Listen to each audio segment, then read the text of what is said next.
Gênesis, Êxodo, Levítico, Número, Deuteronômio, Josué, Juízes, Ruth, Josué, Juízes, Ruth, aí vem 1 Samuel, capítulo 5.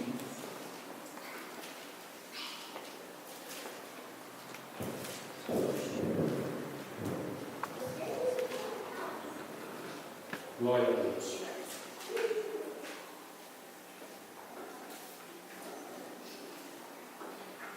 Todos acharam? Amém. A arca na casa de Dagom. Os filisteus tomaram a arca de Deus e a levaram de Ebenezer a Asdod.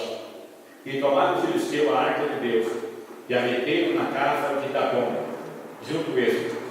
Levantando-se, porém, de madrugada, os de Asdod, no dia seguinte, eis que estava caído Dagom, com o rosto em terra, diante da arca do Senhor, e tornaram colocado no seu lugar.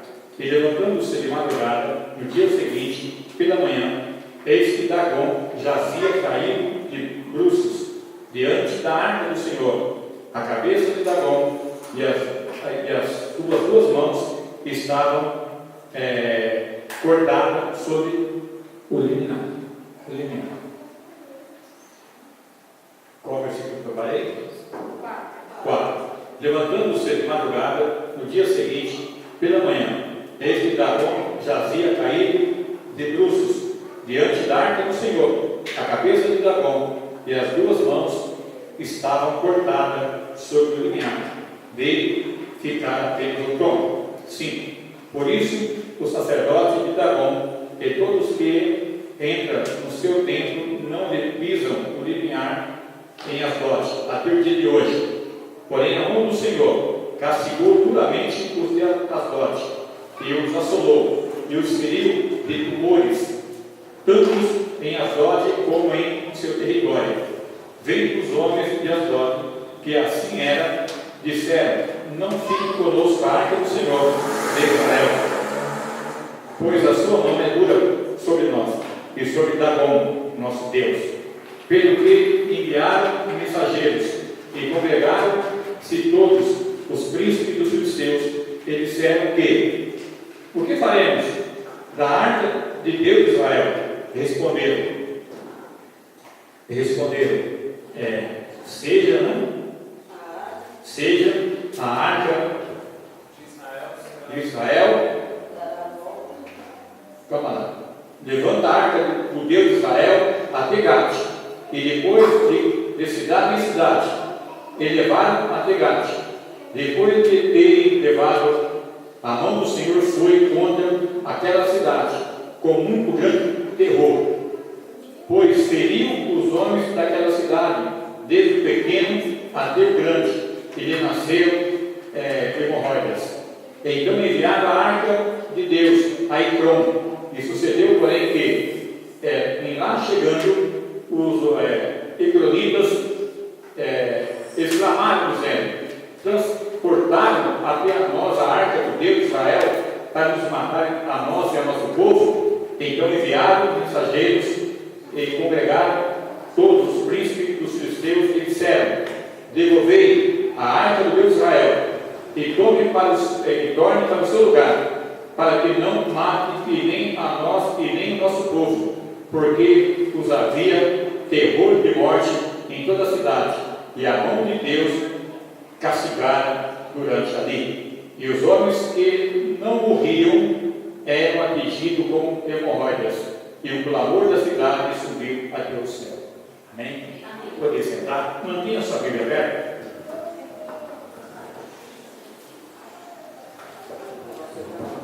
Eu vou falar depois sobre a arca do Deus de Israel. Amém, pessoal? Amém.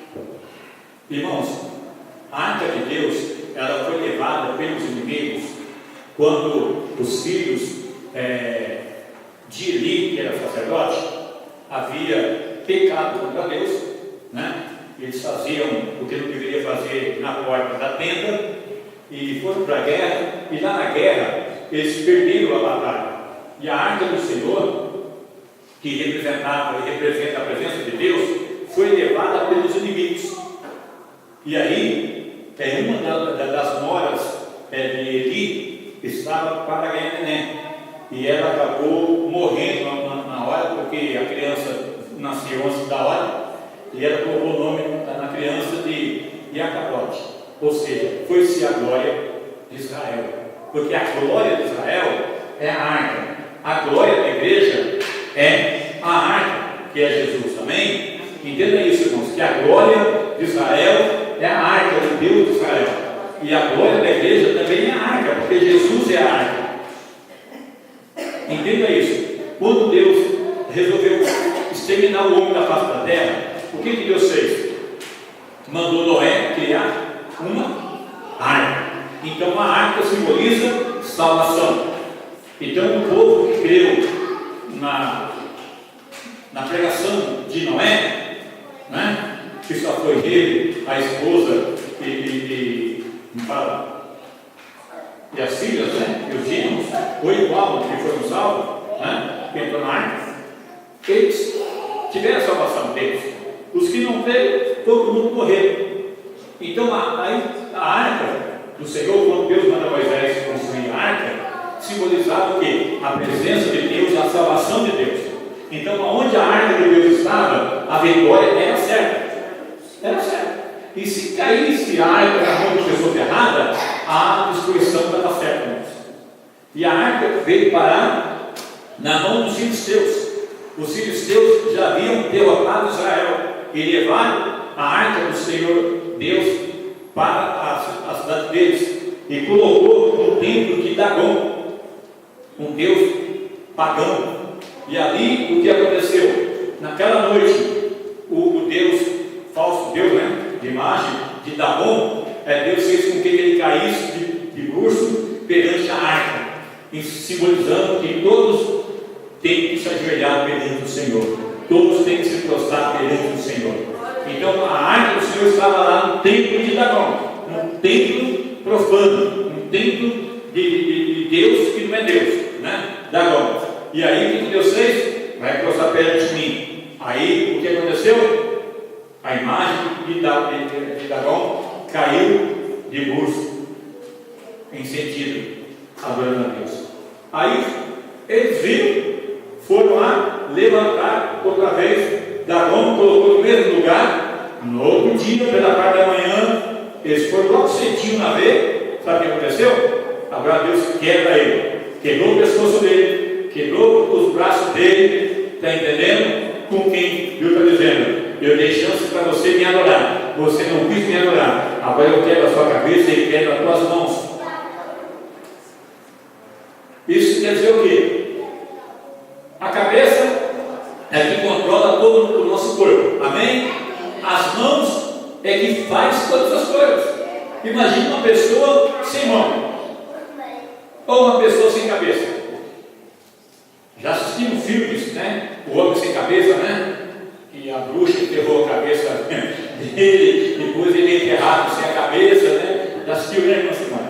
Né? Aí, enquanto não devolve a cabeça dele, ele não para de matar o pessoal da cidade lá. Ele faz a miséria, ele mata todo mundo até achar a cabeça dele, que foi enterrado sem a cabeça.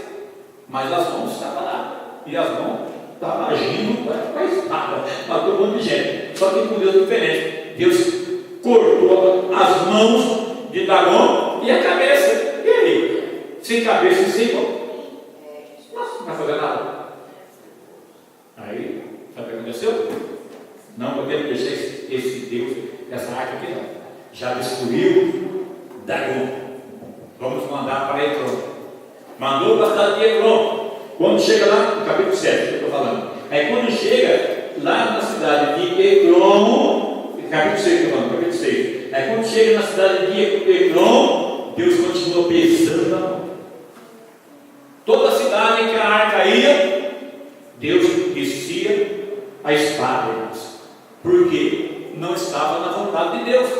A arca tem que estar no lugar certo. A arca tem que estar no lugar certo. Então, aqui no capítulo 6, acompanha comigo aí. 6 meses esteve a arca do Senhor na terra dos filisteus. E esses chamaram o sacerdote e os adivinhadores, e lhe disseram: o que faremos da arca do Senhor? Fazei-nos saber como a devolveremos para o seu lugar. Aí respondeu eles: quando enviares a arca do Senhor, Deus de Israel, não envieis vazia, porém enviai a ele a arca com uma oferta pela culpa. Então sereis curados e sabereis por que a sua mão não se retira de vós. Então disseram: qual será a oferta pela culpa que havemos de apresentar? Responderam-lhe: segundo o número dos príncipes dos filisteus, 5 tumores de ouro e 5 ratos de ouro, porquanto a praga é uma só, é uma mesma, sobre todo vós e sobre todos os vossos príncipes. Fazei uma imitação dos vossos tumores e dos vossos ratos que andam destruindo a terra, e dai glória ao Deus de Israel, porventura aliviará a sua mão de cima de vós e do vosso Deus e da vossa terra. Porque, pois endureceis o coração, como os egípcios e Faraó endureceram o coração, porventura depois de os haver tratado tão mal, não os deixaram ir, eles não se foram? Agora, pois, fazei um carro novo, tomai 2 vacas com crias, sobre as quais não se pôs ainda jugo, e atai-os ao carro e seus bezerros, e levai-os para casa. Então tomai a arca do Senhor e põe sobre o carro, e metei no cofre ao seu lado a figura de ouro que lhes haveis de entregar como oferta pela culpa e deixar aqui. E reparai, se subindo pelo caminho rumo ao território aberto sempre, foi ele é que nos fez este grande mal. E senão saberemos que não foi a sua mão que nos feriu, foi casual o que nos sucedeu. Olha para cá, presta atenção. O que está sendo relatado aqui? Está sendo relatado que eles estão preocupados porque Deus feriu todos eles com hemorroidas, desde criança